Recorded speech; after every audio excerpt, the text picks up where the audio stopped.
So we read this week about one of the more well-known stories in the Torah, Jacob's ladder. For some, Jacob's ladder evokes fond memories of a childhood toy, but today I am referring to the account of Jacob's dream en route to Haran to find a wife. The Torah describes that Jacob had come upon an unspecified place, and finding that the sun had set, he takes a stone as his pillow and falls asleep. He then has one of the most recognizable dreams in the Torah, one of angels ascending and descending from a ladder stretching all the way to heaven.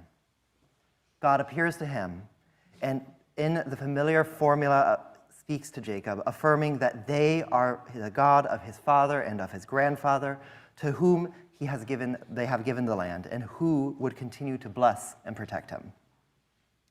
This account is so well known that it has become a staple and artistic expression, as well as the name of a childhood toy. But the Torah leaves out some crucial understandings in its description of Jacob coming upon this place. It reads, "He came upon a certain place and stopped there for the night, for the sun had set. Vayifka b'makom vayalen sham kiva hashemesh." The translation describes Jacob as having come upon a certain place.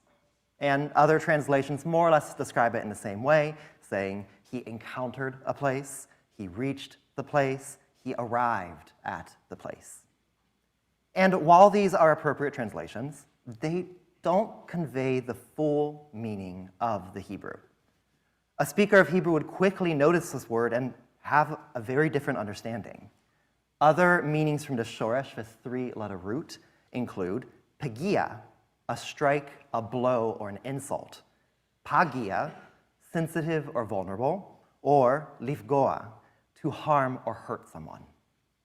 These convey a very different meaning than to happen upon, to come upon, or to encounter.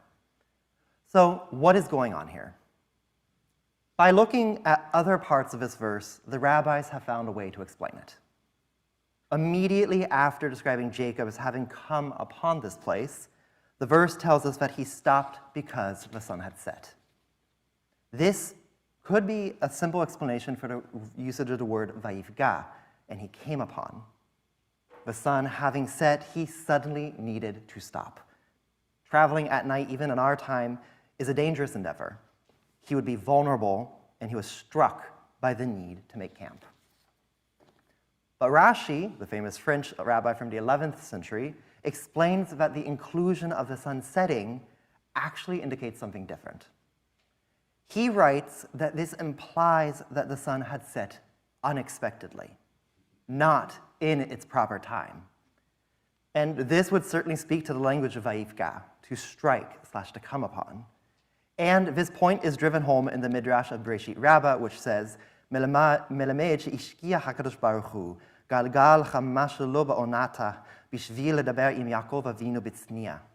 It teaches that the Holy Blessed One caused the orb of the sun to set, not at its proper time, in order to speak with Jacob privately. Hashem wanted to speak with Jacob.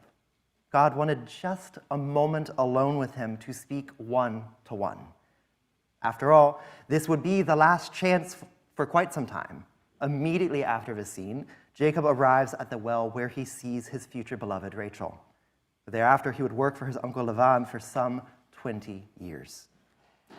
Just as God had spoken to Abraham and to Isaac, God wanted to speak to Jacob to assure him that they would be with him throughout his journeys, and that the promises they made to his father and his grandfather would be fulfilled, that his descendants would fill the land like the dust of the earth.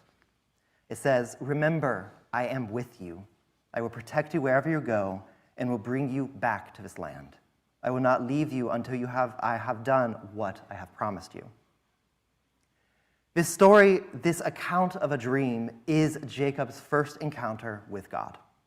His second and last encounter will take place next week when he wrestles with an angel, understood to be him wrestling with God, the very basis of the name Yisrael, one who struggles, who wrestles with God. So far, we have learned that Jacob came upon this place because God wanted to speak to him. Jacob came upon this place not by happenstance, but because Hashem intentionally made it so. God caused the sun to set early, causing Jacob to stop so that they could appear to him in a dream. A final point from this verse is the distinctive triple usage of the word makom, place. V'yifga b'makom, v'yikach me'avnei hamakom, v'yiskav b'makom ahu. He came upon a certain place.